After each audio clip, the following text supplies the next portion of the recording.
Bom dia a todos. Olá, Vitor. Olá, Gabriela. Muito obrigado por estarem aqui hoje. Está começando mais um fórum de reportagem sobre a crise global de saúde. Hoje falaremos com Vitor Mori e Gabriela Lota sobre os aprendizados da pandemia que podem nortear políticas públicas em saúde. A Gabriela e o Vitor, eles elaboraram essa semana uma lista com 10 pontos, 10 aprendizados, e nessa conversa aqui hoje, a gente pretende melhor entender esses pontos e como eles podem ser implementados, né? Lembrando que esse webinar está sendo transmitido no Facebook, está sendo gravado e amanhã deve estar na íntegra no YouTube. Primeiramente, Gabriela e Vitor, obrigado por disponibilizarem um tempo. E queria começar perguntando para vocês, Gabriela, se você quiser começar falando, como vocês chegaram a essa lista, o que deu a vontade de criar essa lista? Por favor. Bom, primeiro, boa tarde, bom dia para todos e todas que estão aqui escutando. Queria agradecer o convite, Daniel. Prazer estar aqui, ainda mais com o Vitor. Bom, essa lista, ela nasceu, na verdade, de algumas reflexões que eu tenho feito, e depois o Vitor complementou, sobre como é que os governos estão enfrentando tanto a pandemia de forma geral, como especificamente esse repique, essa segunda onda, que tem vários nomes, né? Eu tenho estudado, eu sou professora de administração pública, e eu tenho estudado as respostas governamentais para a pandemia no Brasil desde março. E eu vou dizer, na verdade, as não respostas governamentais, porque talvez isso ajude um pouco mais a gente a entender qual é o contexto que nós temos vivido. Eu tenho chamado, inclusive, esse contexto de não decisão. Nós temos muitas não decisões propositais do governo que tem feito com que a nossa resposta geral à pandemia tenha sido muito ruim. E o que aconteceu é que nesse momento em que nós estamos entrando agora numa segunda onda, supostamente a gente já tem aí 9 meses de aprendizado enquanto sociedade, enquanto pesquisadores, enquanto academia, que poderiam ser utilizados para, pelo menos nesse segundo momento, nós não cometermos os mesmos erros que nós cometemos na primeira fase, né? A gente podia dizer, a pandemia ninguém sabia lidar com ela, então março e abril a gente estava de fato num processo de experimentação, a ciência tem o seu tempo para explicar como é que as coisas funcionam, mas agora, 9 meses depois de tudo que a gente já viveu e de todos os erros que já cometemos e de tudo que a ciência acumulou de conhecimento, não dá mais para a gente argumentar que não sabemos o que fazer nesse momento para segurar essa segunda onda, tanto pela nossa experiência como olhando para a experiência internacional. E essa lista, na verdade, foi tentando sistematizar um conjunto de aprendizados que nós, enquanto sociedade e academia, temos e que norteiam claramente quais deveriam ser as políticas de enfrentamento à pandemia nessa segunda fase, né? Que não são coisas difíceis de serem feitas e nem coisas que nós não sabemos a efetividade. Acho que isso é importante reforçar aqui. Então, eu elaborei uma primeira versão dessa lista com base nos meus conhecimentos muito mais sobre respostas governamentais, e pedi para o Vitor, que tem um conhecimento sobre a ciência hard muito mais profundo, nós dois fazemos parte do observatório, o Vitor há muito mais tempo do que eu, pedi para ele revisar a lista e complementar com algumas coisas embasadas cientificamente que eu podia estar cometendo algum equívoco, e foi aí que a gente acabou chegando nessa versão. Não sei se o Vitor quer complementar. Vitor, por favor. Não, é bem isso, assim, a gente tem muitos aprendizados. Opa, ficou sem som. Opa! Não, é bem isso. A gente tem muitos aprendizados na parte de gestão de políticas públicas, que a gente já viu o que deu certo, o que deu errado, o que funcionou em alguns países, o que não funcionou em outros países. E a gente também tem um aprendizado científico enorme que a gente acumulou desses 9 meses. E o que mais me preocupa é que a gente está tratando a pandemia e a Covid-19 com os mesmos princípios de março, abril, quando a gente sabia muito pouco, a gente tinha mais suposições e especulações em torno da doença. E as diretrizes não mudaram, a forma como a gente compreende a doença parece que não mudou. Então, a minha sensação é que a gente está preso em março e abril ainda e não tá levando em conta as descobertas mais recentes. Isso é muito preocupante, né? Você não controla a transmissão da doença se você não entende como essa transmissão ocorre. Uhum. E eu acho que é importante, reforçando uma coisa que o Vitor falou, nós aprendemos enquanto sociedade ciência, mas é muito claro como os governos não estão escutando a sociedade, a ciência, não escutaram no começo, continuam não escutando nesse segundo momento. Então, é muito menos uma questão de falar, nós temos que aprender como lidar com isso, e é muito mais uma questão de falar, governos, escutem, governos, implementem. Nós temos a experiência, nós temos o conhecimento, nós sabemos o que pode ou não dar certo, e parece que, inclusive, as decisões deles muitas vezes são na contramão do que nós temos aprendido, né? Essa semana, inclusive, foi o Vitor que chamou a atenção sobre isso, quando nós tivemos a volta para a fase, o recrudescimento agora, o reconhecimento do recrudescimento que todos nós sabíamos que já tinha, mas o governo, na segunda-feira, o governo do Estado de São Paulo assumiu, e uma das medidas importantes apontadas por eles foi reduzir o horário de alguns serviços, o que gera mais aglomeração, né? Por exemplo, a academia, e o que é pior ainda, fechar parques, sinalizar a volta do fechamento a parques, em um momento que nós sabemos que a academia tem muito mais risco de transmissão do que os parques, né? Então, não só eles não escutam, como muitas vezes agem na contramão daquilo que a própria ciência já comprovou e que são as recomendações internacionais, né?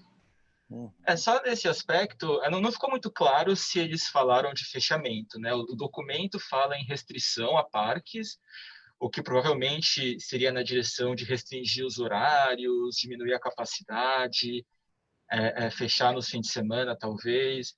O que não deixa de ser muito, muito ruim, uma decisão muito complicada, porque a gente já aprendeu nessa pandemia que a transmissão ocorre essencialmente pelo ar. O risco é muito maior em espaço fechado, mal ventilado, né? Um estudo do Japão de rastreamento de contatos indicou uma chance 19 vezes maior de contaminação num espaço fechado do que no espaço aberto. Então, a gente devia estar restringindo, na verdade, fechando a academia em espaço fechado, restaurante em espaço fechado, sem ventilação, bar, qualquer espaço fechado onde as pessoas estão sem máscara, falando, a gente devia estar fechando já, não deveria nem ter aberto, na verdade.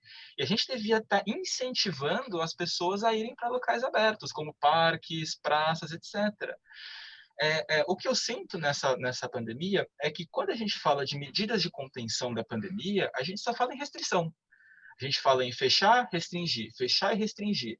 Só que tem que lembrar que, bom, a gente tem 9 meses de pandemia, uma quarentena arrastada, cansativa, que nunca foi totalmente efetiva, e a população está com uma fadiga enorme dessa quarentena. As medidas de fique em casa, por mais importantes que sejam, elas têm pouca ressonância na sociedade hoje. Dificilmente a gente vai conseguir voltar para um grau de isolamento em março. Então, a gente falar de restringir atividades, a gente também tem que oferecer opções seguras. Se a gente não oferecer opções seguras, a proibição vai fazer com que as pessoas busquem alternativas e muitas vezes fazendo a coisa escondida em locais muito menos seguros, com muito menos controle. Perfeito. Eu queria só agora complementar aí a partir do que vocês falaram, entender e para os básicos aqui, para as coisas básicas. Uma política pública ela só pode ser implementada pelo governo em diversos níveis, municipal, federal, ou pode ser implementada por organizações da sociedade civil também. Então, Daniel, o conceito original de política pública vai dizer que política pública é o Estado em ação. Esse é o conceito mais utilizado na Academia de Política Pública. De forma que a política pública em si, ela sempre é feita por algum estatal que pode não ser sozinho. Então, pode ser o ator estatal com organizações, o ator estatal com o setor privado, mas o ator estatal tem que estar, de alguma forma, seja financiando, seja bolando a política, seja executando a sua política. E nesse caso, o que nós temos visto no caso da Covid, no mundo inteiro, é uma ação muito proeminente em termos de política pública. Os governos assumiram protagonismo em muitos lugares no mundo inteiro. E no Brasil nós temos visto alguns governos assumindo, outros não. E aqui quando eu falo governo é geral, tá? Governo municipal, estadual, federal. Alguns assumem, outros não assumem. E muitas vezes políticas públicas contraditórias, né? No sentido de, por exemplo, o município, o governador fala para restringir, o prefeito fala para abrir, o presidente cria um caos o tempo inteiro. Então, nós temos visto políticas que são muito contraditórias e conflituosas, e isso cria um problema de capacidade de implementação, porque os atores não sabem a quem responder, a qual das ordens responder. Isso num país federativo como o Brasil é bastante complicado, né? Porque, na verdade, você tem aí múltiplas referências entrando no mundo da política pública, vindo dos vários entes governamentais. Uhum. E tem alguma política pública, aqui, primeiramente, aqui no Brasil, que a gente pode tomar como referência, que foi bem implementada? Eu acho que nós temos algumas experiências de municípios que fizeram um trabalho bem feito. O Vitor pode até complementar que ele tem acompanhado alguns. Eu sei do caso, por exemplo, de Niterói, o caso de Diadema. Curitiba tem feito algumas políticas interessantes e, basicamente, as boas políticas públicas de combate ao Covid são políticas que, ao mesmo tempo, pensam na lógica da prevenção, pensam na lógica do tratamento das pessoas que estão doentes, mas também pensam em outras ações que não são relativas à doença ou à saúde, mas que interferem na doença e na saúde. Por exemplo, cuidado com as populações mais vulneráveis da sociedade. Para dar um exemplo muito concreto, se nós não temos um resguardo da assistência social com os grupos mais vulneráveis, esses grupos vão continuar circulando, vão se expor. Uma parte desses trabalhadores informais, se não recebem renda mínima, vão ter que ir para o trabalho de maneira informal e isso acaba aumentando a própria capacidade de contágio. Então, as prefeituras que têm feito políticas interessantes, e existem alguns casos, são prefeituras que estão olhando para essas várias dimensões, não só a doença em si, mas também outras consequências relativas à crise que precisam de políticas para evitar a própria doença ou para evitar a disseminação da própria doença. Eu sei que o Vitor tem acompanhado algumas prefeituras também, né, Vitor? Tenho acompanhado, mas eu queria citar mais algumas experiências de outros países. E eu queria ressaltar principalmente a experiência de países do leste asiático. A gente vem muito falando, mas o Brasil não é a Coreia do Sul, mas o Brasil não é o Japão, a gente não tem a cultura é diferente, a estrutura é diferente, tudo mais. Sim, a gente entende que tem coisas que não podem ser comparáveis, mas muito do sucesso de países como Japão e Coreia do Sul no controle da pandemia se deu porque, desde o começo, eles identificaram a rota de transmissão e trabalharam em cima da rota de transmissão mais prevalente. Desde o começo, eles entenderam que o vírus se transmite pelo ar, que ambientes internos são muito mais perigosos, que ventilação de espaços é importante, que uso de máscara é importante e tudo mais. A gente, até hoje, está preso em lavar as compras, limpar a superfície, medir a temperatura. Então, a gente vai, mede a temperatura, passa álcool em gel na mão e entra num restaurante fechado, onde está todo mundo sem máscara, falando alto. É óbvio que isso não vai dar certo, porque a gente está assumindo que a transmissão é por superfícies, essencialmente, não é. Então, muito da resposta dos países que conseguiram controlar o vírus foi devido ao fato deles compreenderem como ocorre essa transmissão e desde o começo terem focado nisso. Japão e Coreia do Sul nunca tiveram que fazer um fechamento total, um lockdown. Eles sempre focaram em primeiro restringir espaços de maior risco e ir escalonando à medida que você vai tendo aumento de casos ou ir reabrindo à medida que você tem uma diminuição dos casos. No Brasil, a gente está tratando tudo como 8 ou 80, tudo como tudo ou nada. Ou uma atividade é 100% segura, então ou você fica em casa até chegar a vacina, ou você está indo para a balada. E você não trabalha no meio termo. Então, por exemplo, se uma pessoa que está indo para a balada, será que vai adiantar eu falar para ela ficar em casa? Será que se eu convencer ela a ir para um local aberto, já não tem um ganho bastante grande em termos de política de contenção? E agora a gente vê a mesma coisa com esse repique dos casos. A gente está começando a discutir lockdown ou não, sendo que nem o básico a gente está implementando. Né? A gente não está falando de fechar atividades de risco, a gente não está falando de restringir espaços fechados, a gente não está falando de rastreamento de contatos, por exemplo, não está dando atenção para esse ponto. E aí é importante dizer que tem municípios que estão fazendo rastreamento de contatos, que estão fazendo uma vigilância com um trabalho muito legal, como Diadema, Campinas, e a maioria dos municípios simplesmente abriu mão desse tipo de estratégia. Né? E aqui vale a pena dizer também que quando a gente fala de rastreamento, uma coisa muito interessante que esses países asiáticos fizeram e estão fazendo e que está sendo muito efetivo é o rastreamento retrospectivo. O que a gente faz hoje é, à medida que a gente identifica um caso de Covid confirmado, a gente olha para frente, a gente olha as pessoas que essa pessoa contaminou. Mas a gente não olha para trás, para saber onde essas pessoas foram contaminadas. O que se sabe hoje é que a Covid ela é uma doença que se espalha de forma muito heterogênea. 20% dos infectados são responsáveis por 80% dos novos casos. Então, a gente chama isso de fenômenos de superespalhamento. Então, a gente ouve muito na mídia a questão do R, né? O R é igual a 2. Cada infectado transmite para outras 2 pessoas. Então, 10 pessoas vão transmitir para 20. Mas a dinâmica não é assim da doença. Esses 10 infectados, 9 não vão transmitir para ninguém. E uma pessoa vai transmitir para outros 20. E essa transmissão de uma pessoa para 20, ela vai acontecer geralmente em espaço fechado, mal ventilado, com pessoas sem máscara e falando alto. Então, se a gente restringir esses espaços, a gente corta de uma vez só 20 casos. Então, quando a gente pega alguém infectado, se a gente olhar para trás, é muito possível, muito provável que essa pessoa se infectou no evento de superespalhamento. Então, se eu identificar esse evento de superespalhamento e aí sim procurar os novos casos, eu vou achar muito mais casos com muito menos gasto de tempo e energia. E se eu entender onde esses casos estão acontecendo, como essa dinâmica de superespalhamento está acontecendo, eu consigo fazer fechamentos mais controlados. Então, bom, os superespalhamentos estão acontecendo em festas, bares e restaurantes. Então, é isso que eu vou fechar. Não preciso fechar tudo de uma vez. Então, tá uma coisa um pouco binária. Sabe? Então tá vindo uma segunda onda, então a gente vai chegar um dia e do dia para a noite vai fechar tudo, como aconteceu em março. Não deveria ser assim, a gente não deveria estar discutindo isso. Perfeito. E, Gabriela, fala, eu vou fazer, só colocar uma pergunta aqui, eu ia te perguntar em que medida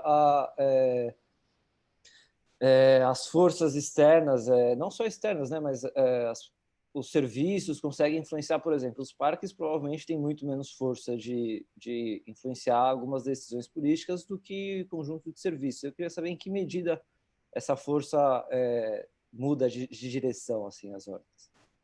Acho que chamar essa força é um eufemismo para dizer o mercado, né? As forças do mercado. Exatamente. Conseguem fazer lobby, né? Claro, acho que tem uma coisa importante nessa sua pergunta, Daniel, e eu vou conectar um pouco com o que o Vitor está falando. Quando a gente está falando sobre políticas públicas de enfrentamento a uma pandemia, a gente tem que falar primeiro de estratégias governamentais inteligentes. E o que a gente tem visto aqui é que não tem estratégia governamental inteligente em geral, a gente tem tentativa e erro, né? E por não ter estratégia inteligente efetiva, o governo ele fica vendido às forças que pressionam o que é que deve abrir quando, porque você não tem um trabalho de inteligência epidemiológica, por exemplo, que está olhando para quais são esses espaços mais espalhadores e atacando com força, porque você tem uma inteligência para justificar essa força, esses espaços. Então, na verdade, como você fica numa lógica de tentativa e erro e você não cria força governamental para enfrentar a pandemia, o que a gente vê é que a política fica vendida a essas múltiplas pressões, que é isso que você está falando. Claro que tem muito mais lobby para manter bar aberto e para manter shopping aberto do que tem para manter parque aberto. Quem é que faz lobby para manter parque aberto, além de mim, do Vitor e de meia dúzia de pessoas no Twitter que ficam lá falando que tem que abrir parque? Você não tem uma força falando para isso abrir, e aí como o governo não está trabalhando com a inteligência epidemiológica e de vigilância para tomar essas decisões, ele de fato fica vendido. E aí claro que isso tem muito a ver com a própria história da política brasileira, né, Daniel? Não é só na pandemia que nós vemos isso acontecendo sempre, isso tem a ver com como é que a nossa política é composta e é um problema histórico. Mas, especialmente na pandemia, tem uma questão importante, eu acabei de fazer publicar um outro fio no Twitter falando sobre isso, que é o seguinte: as ações de enfrentamento a uma pandemia, elas são ações que exigem o que a gente chama de ação coletiva. Porque não adianta a gente ter meia dúzia de pessoas que ficam em isolamento se todo o resto da sociedade não fica. A gente precisa que o coletivo atue e, portanto, que as pessoas não possam ser deixadas a tomar decisões individuais que não sejam em nome do coletivo. Quer dizer, a gente precisa obrigar as pessoas a abrir mão da sua vontade individual em prol daquilo que é coletivo, e qualquer emergência exige isso. Qualquer uma, essa pandemia é só mais um exemplo disso, né? Agora, abrir mão da sua decisão, da sua vontade individual em nome do coletivo, significa que eu tenho que ter uma força externa, é isso que o dilema da ação coletiva vai falar, voluntariamente as pessoas não vão fazer isso. Então, eu preciso ter uma força externa que ou convença as pessoas, ou que obrigue as pessoas.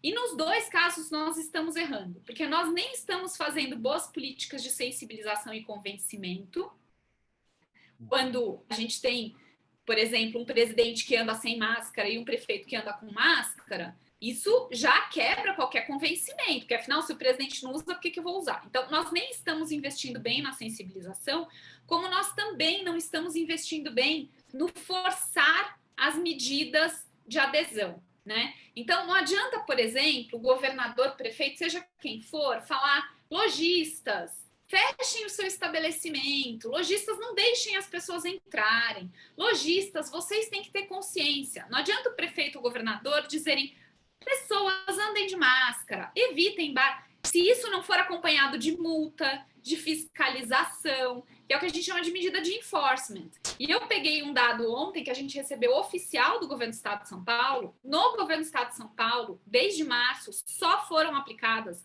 327 multas por não uso de máscara. Em 2 dias andando aqui no bairro onde eu moro, eu já vejo mais de 327 pessoas sem máscara na rua, né? Desde março até hoje, só foram aplicadas 662 multas em estabelecimentos por algum erro, seja de aglomeração, seja de não mensuração da febre, seja de não uso de máscara. Ou seja, as nossas medidas de forçar a adesão, elas não estão sendo efetivas. E aí gera aquela coisa de, a lei não pegou, isso não serve. Por que se meu vizinho não usa máscara, eu vou usar? Por que se o meu vizinho não respeita a distância na piscina, eu vou respeitar? Né? Ou seja, a gente vai quebrando, por não forçar essas coisas, a gente vai quebrando nossa capacidade de produção de uma ação coletiva. E a gente tem vivido isso muito na pandemia, inclusive com o que o Vitor mencionou, que são essas coisas, vai no radical, depois volta atrás. Faz, não faz. Uma hora uma coisa, uma hora... A gente não gera nem consciência e nem capacidade de forçar comportamentos. E aí fica essa coisa de que está cada um por si, né? O que é um grande problema para enfrentamento de emergências. Né? Os países, esses todos que o Vitor mencionou, e se a gente quiser colocar, por exemplo, os países escandinavos, tirando Suécia, por que eles conseguiram ter medidas efetivas? Porque tinha um governo forte, um governo que fez, um governo que não bota dúvida, um governo que aplica, um governo que sensibiliza, mais multa. Ele faz os dois lados, né? E aí a gente consegue ter enfrentamento coletivo. Caso contrário, vira enfrentamento individual. E uma doença que se transmite coletivamente não tem enfrentamento individual que resolva. Uhum. Indo nessa toada aqui, que você citou 2 coisas interessantes, né? O convencimento através da obrigação e da sensibilização. E nesse sentido, a gente vê pessoas, se você vai no mercado, qualquer outro estabelecimento, normalmente medem a temperatura, varia, no pulso, na testa, e isso me parece, às vezes, ter pego no sentido de ter se tornado um hábito, muito mais do que outras medidas, outros aprendizados, mesmo o uso de máscara correto, por exemplo, o distanciamento social. Eu queria entender como é que as pessoas, talvez a gente saia um pouco da área aqui, né, de estudos de vocês, mas como é que as pessoas pegam uma determinada política pública e adotam no hábito dela? Porque, óbvio, são ações coletivas, situações de emergência precisam de ações coletivas, mas elas também necessitam da ação individual. Acho que o caso da mensuração da febre no pulso é um bom exemplo dessa coisa da não ação coletiva. Mas a gente finge que a gente faz. E isso é uma prática muito comum quando a gente pensa nessa dimensão da ação coletiva. Assim, tem que fazer porque dizem que é bom, tem que fazer porque a nossa consciência fica boa, tem que fazer porque senão o cliente não entra na loja, tem que fazer por várias coisas. Mas a gente faz aquilo que não dá tanto trabalho ou aquilo que não compromete, por exemplo, a nossa capacidade de atrair cliente. Medir febre na porta de todas essas medidas, talvez a mais simples. Do pacote de medidas, talvez seja aquela que tem menos custo, talvez seja custo em qualquer sentido, talvez seja aquela que gera uma imagem mais rápida do efeito, porque eu tenho alguém na porta com um termômetro, né? Então, é uma forma da gente fazer sem fazer, né? porque de todas elas a gente escolhe aquilo que cabe de maneira mais direta. E isso, de novo, mostra um problema de ação coletiva, porque a ação coletiva só se efetiva quando você tem o todo sendo feito. E aí, nesse caso, você pega só um pedaço do todo, que é o que é mais fácil, né? E é isso um pouco que está acontecendo. Eu chamo essas coisas de teatro da higiene. A gente faz as coisas para parecer que a gente está fazendo alguma coisa e para as pessoas se sentirem confiantes e confortáveis para frequentar um certo espaço.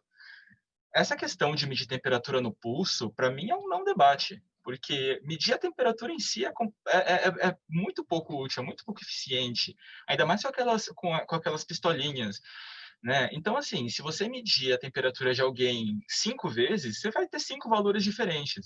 Se você mediu e pegou febre, você fala para a pessoa esperar 5 minutos e medir de novo, e aí não vai ter febre. Ou então a pessoa se recuperou em 5 minutos da Covid? Não, né?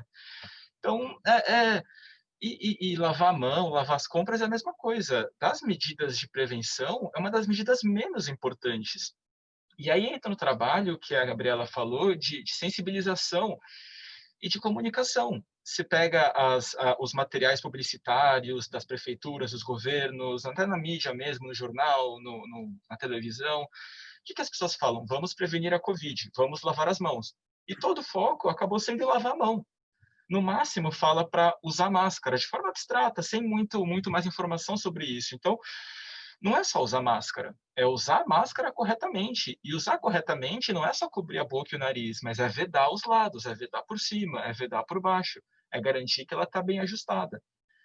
É garantir que você está usando uma máscara de boa qualidade e não um pedaço de plástico na frente da boca só. Né? Então, a comunicação está muito falha. A gente fala de distanciamento.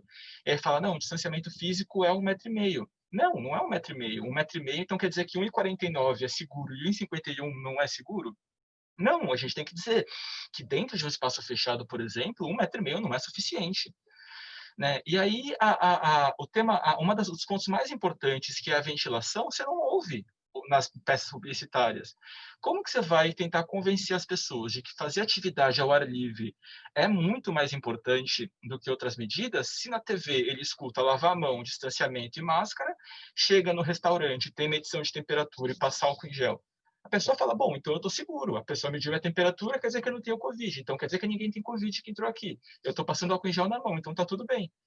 Né? Então, é um problema de comunicação também. A gente, além de mensagens cruzadas, além de conflitos entre governo federal, estadual, municipal, mesmo quem está tentando informar está passando uma mensagem defasada, uma mensagem que faria sentido em março, mas que hoje já não faz mais sentido. Uhum, perfeito. Você tocou agora nessa parte da comunicação, Vitor, e queria perguntar para vocês, é justamente em que medida isso influencia no estabelecimento de hábitos da população, né? Porque me parece que justamente a comunicação pública, por meio de propagandas e tal, é a mesma coisa desde o começo, não mudou muito, não se adaptou à medida que os conhecimentos foram sendo desenvolvidos. E aquela coisa, é muito mais difícil você mudar um conceito bem estabelecido do que introduzir um conceito novo. Então, é muito mais difícil agora você convencer as pessoas que ventilação é mais importante que lavar a mão do que no começo você falar que lavar a mão é importante. Então, a gente devia estar com um foco muito maior atualmente em comunicar a importância de abrir a janela, de ventilar o espaço, de dar prioridade para espaço ao ar livre. E também fazendo políticas públicas incentivando as pessoas a irem para espaços abertos. Se você, por exemplo, se você fecha o parque no fim de semana, as pessoas vão continuar procurando lazer. Então, a pessoa, o que ela vai fazer? Bom, o que está aberto se o parque vai fechar? O shopping. Então, eu vou para o shopping. Ah, mas o parque fica muito lotado no fim de semana. Tudo bem, então abre espaços ao ar livre para que você consiga espraiar essas pessoas em mais espaços. Um exemplo, a Paulista Aberta. É um espaço amplo ao ar livre que você poderia fazer, por exemplo, em regiões mais periféricas que você não tem parque, disponibiliza uma avenida, faz eventos culturais ali, né? Sempre tomando cuidado, claro, de evitar aglomerações muito grandes, usar máscara o tempo todo. E uma questão assim, e comunicar isso. Então, não é só falar para chegar na mídia e falar para as pessoas, vamos fechar, vamos restringir, fique em casa. Falar, não, ó, a gente vai fechar isso aqui, mas vocês podem fazer isso aqui, que é muito mais seguro. Ao invés de você ir para o restaurante fechado, tente ficar na mesa ao ar livre. Então, tenta comunicar as pessoas não só na proibição, não só na porrada, mas também dando alternativas mais seguras. Então, por exemplo, bairros boêmios, bairros que têm muitos restaurantes, pega uma sexta-noite, um sábado à noite, fecha a rua e coloca as mesas na calçada. Então, cada restaurante tem o seu espaço, né? Então, vai pensando alternativas e fornecendo alternativas mais saudáveis para a população e comunicando à população, incentivando as pessoas a fazerem coisas menos arriscadas. Uhum. Perfeito. Vitor, agora justamente mantendo nessa parte mais científica do negócio, inclusive casando aqui com alguns dos aprendizados da lista, a gente recebeu duas perguntas aqui do Alexandre Rico. A primeira se relaciona com o ponto 2, com o segundo aprendizado lá da lista, que é dos super espalhadores, né? A gente já tem alguma evidência, alguma pesquisa que indica o que faz uma pessoa infectada ser uma super espalhadora, uma super transmissora? Tá sem o... Biologicamente, não há nenhuma evidência de que existe algo muito excepcional em algumas pessoas que as tornem super espalhadoras, enquanto outras não.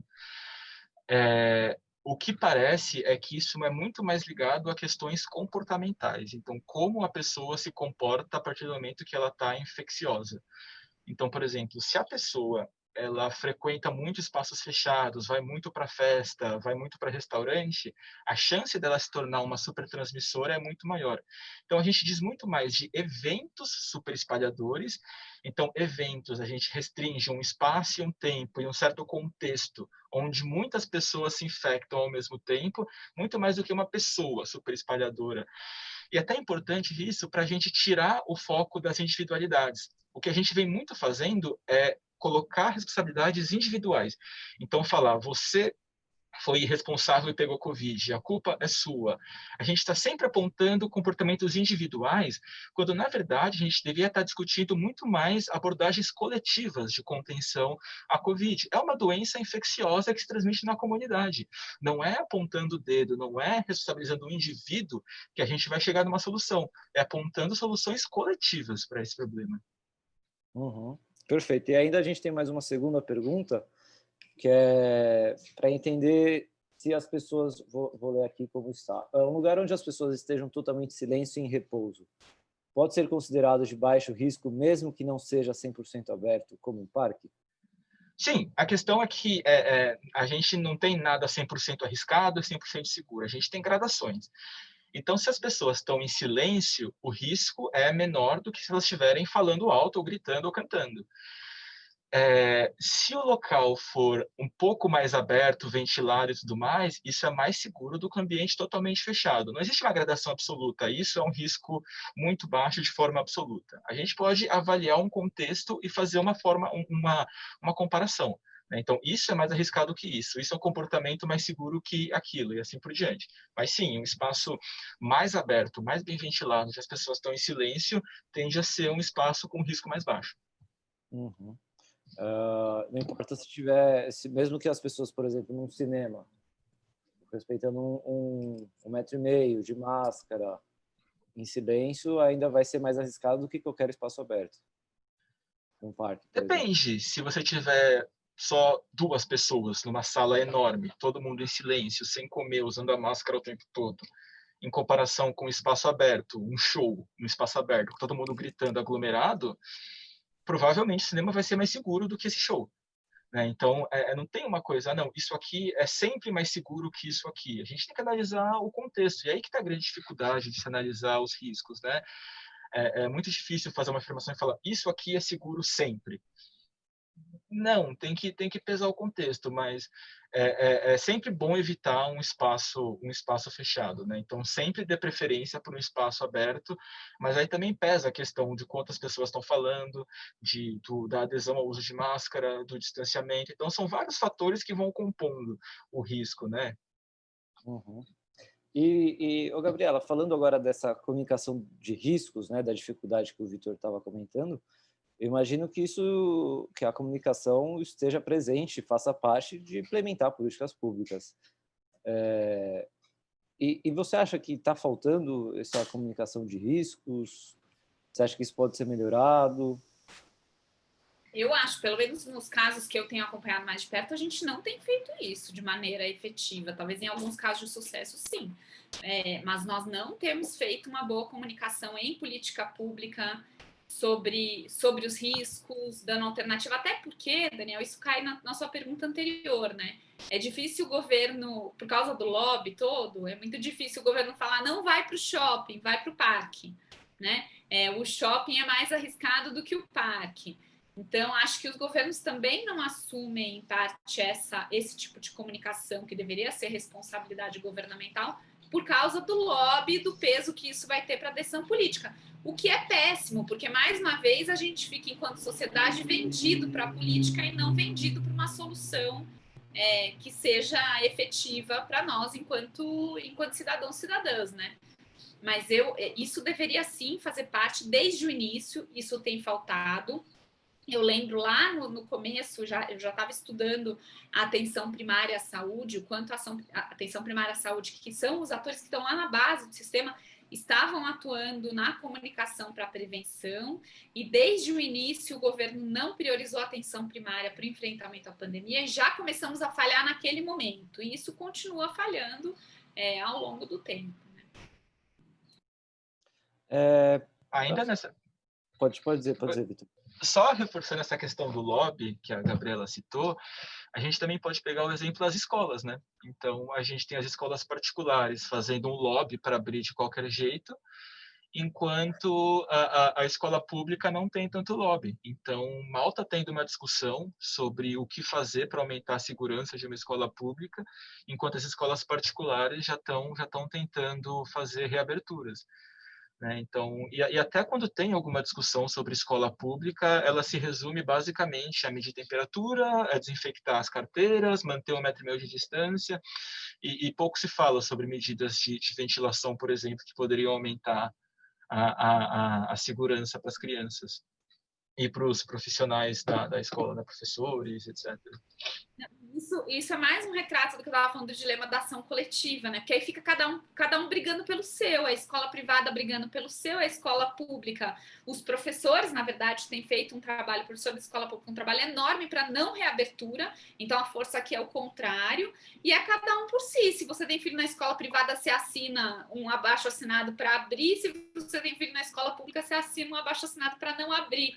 E a gente não pensa nisso enquanto sociedade. A volta às escolas, por exemplo, deveria ser para a sociedade uma prioridade muito maior do que a volta ao bar. Eu estou falando uma coisa que está todo mundo dizendo há muito tempo, não é nada novo, estou só reforçando. Mas é isso, a gente não consegue agir coletivamente. Então a gente responde à abertura do bar porque uma parcela da sociedade quer, e com isso a gente compromete a abertura das escolas, porque se abre bar não dá para abrir escola também, porque senão a gente aumenta o espalhamento. A gente não pensa coletivamente como melhorar a escola pública, mais força a abertura da escola privada. Enfim, é um pouco essa coisa de que a gente está lutando entre nós e não caminhando conjuntamente, coletivamente, para a solução desse problema. Uhum. E para os próximos meses, Gabriela, pensando não só nos jornalistas, em suas apurações, mas nós como cidadãos, como é que a gente pode acompanhar as medidas e entender o nível de qualidade, se é baseada mais em evidência científica, se é baseada mais em lobby, além de suas pesquisas e outros grupos de pesquisa, como é que a gente pode acompanhar isso, a qualidade das medidas? Eu acho para acompanhar de maneira mais filtrada já, tem várias redes se mobilizando, o próprio observatório, mas tem várias redes, rede Covid, tem um monte se mobilizando que tem produzido material com muita análise inteligente sobre o que os governos têm feito ou não têm feito, né? Então, acho que para quem quiser olhar para isso de maneira filtrada, eu sugiro olhar essas análises que já estão sendo feitas de maneira um pouco mais sistemática. Agora, caso contrário, quem quiser fazer um acompanhamento individual, acho que é muito importante olhar para quais são as medidas, como é que o governo está aplicando as medidas nessas duas dimensões que eu falei. Tanto medidas de sensibilização e conscientização, se o seu prefeito tem feito ações de sensibilização, se o seu prefeito tem feito campanhas, se o prefeito tem apoiado o sistema público de saúde, o SUS, e tem estimulado as unidades básicas de saúde a fazer prevenção, enfim, olhar para essa dimensão que tem mais a ver com a consciência, com a sensibilização, e ver em que medida os governantes eles vão aplicar as medidas agora mais fortes e impopulares, que não quer dizer lockdown. Acho que isso é super importante, o que o Vitor falou. Isso não quer dizer lockdown, mas quer dizer, por exemplo, forçar o fechamento de bar para poder abrir outros espaços, significa multar quem anda sem máscara, enfim, essas medidas de enforcement mesmo para fazer a ação coletiva acontecer. Então, acho que vale a pena se atentar a essas duas medidas e se atentar, para mim, eu tenho estudado dessa maneira, assim, para mim, a maior analogia para ver o quanto a prefeitura tem enfrentado bem ou não a pandemia é olhar lá para a ponta do sistema de saúde. Se a unidade básica de saúde está sendo bem utilizada, bem gerenciada, bem planejada, se os profissionais recebem bem equipamento de proteção individual, se os profissionais estão sendo treinados, se eles estão exercendo uma função ativa no enfrentamento à pandemia, significa que a prefeitura está fazendo uma gestão, pelo menos na área de saúde, bastante cuidadosa, porque se você não começa com a atenção primária, você tem uma gestão de remediação. Né? Se você não cuida da prevenção, você está remediando. Então, você só cuida de quem ficou doente. Você só cuida de quem foi para o hospital. Você só cuida dos casos mais graves e não tem uma ação estratégica de prevenção ou de rastreamento de contato.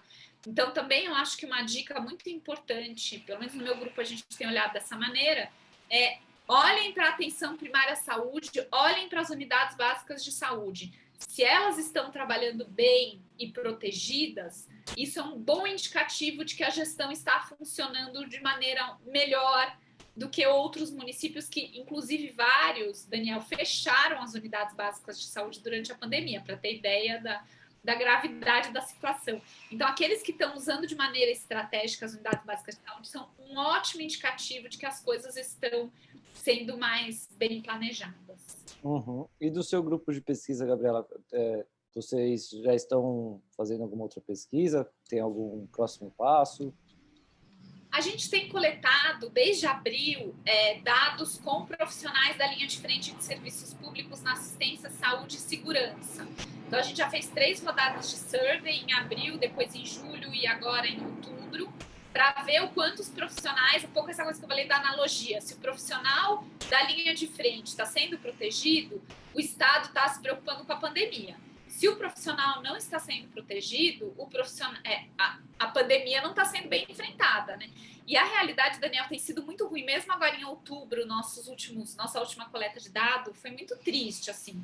Para vocês terem ideia, 50% dos profissionais de saúde em outubro não receberam ainda equipamento de proteção individual, máscara.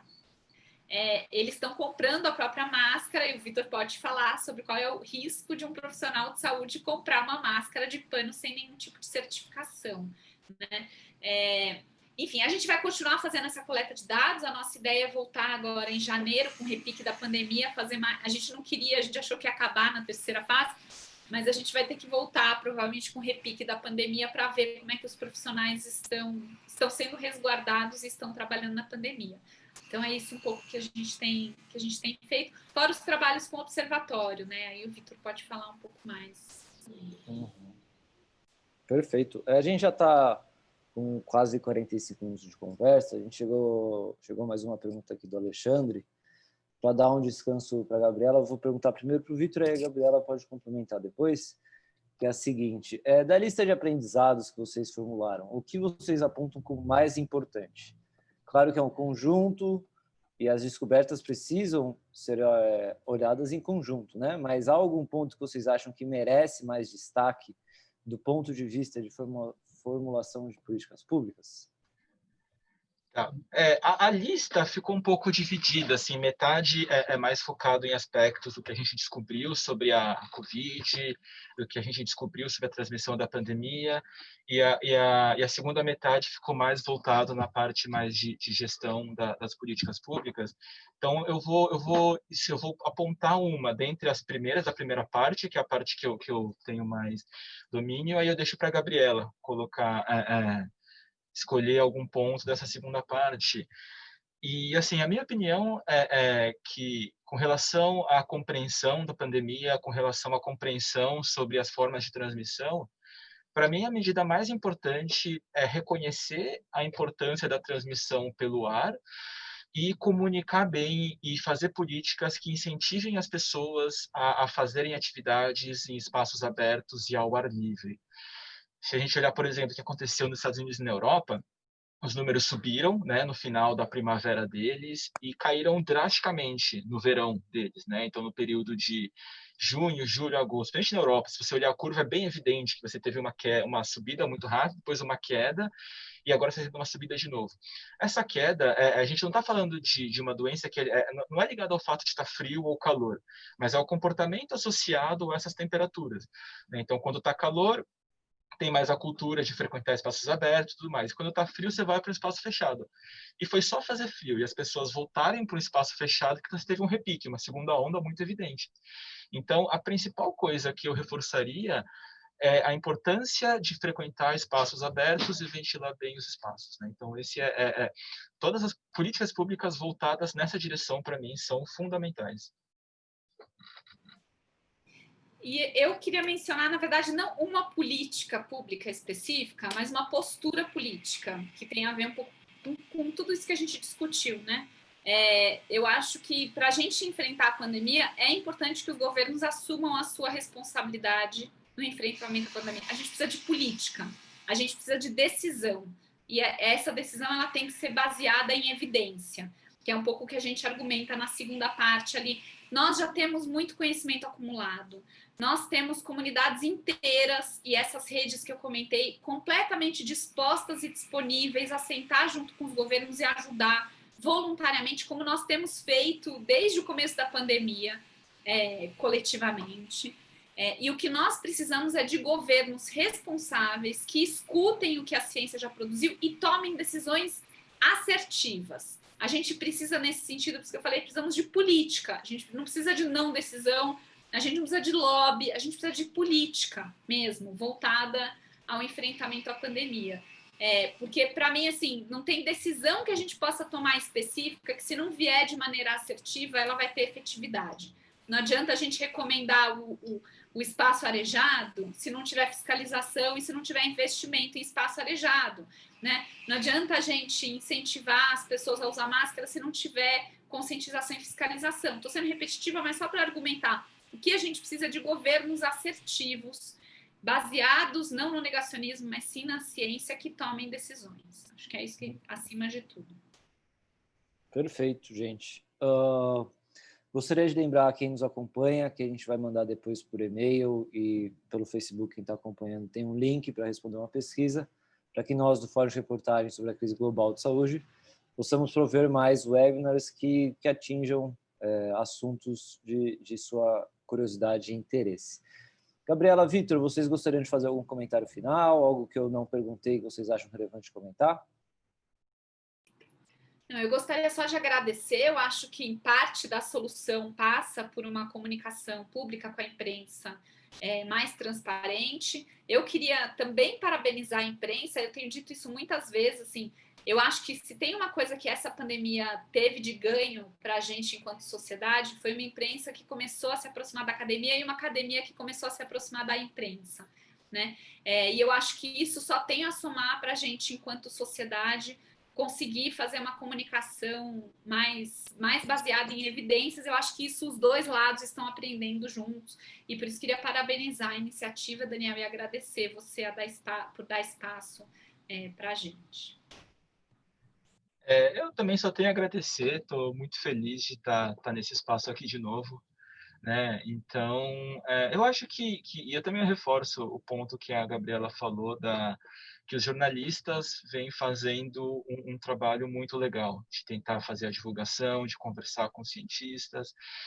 E a coisa mais interessante e mais legal, que eu valorizo muito, é que os trabalhos dos jornalistas sempre tentam ser o mais rigorosos possíveis, o mais precisos possíveis com a informação, sem levar pânico, sem levar sensacionalismo, tentando evitar aquelas manchetes caça-cliques.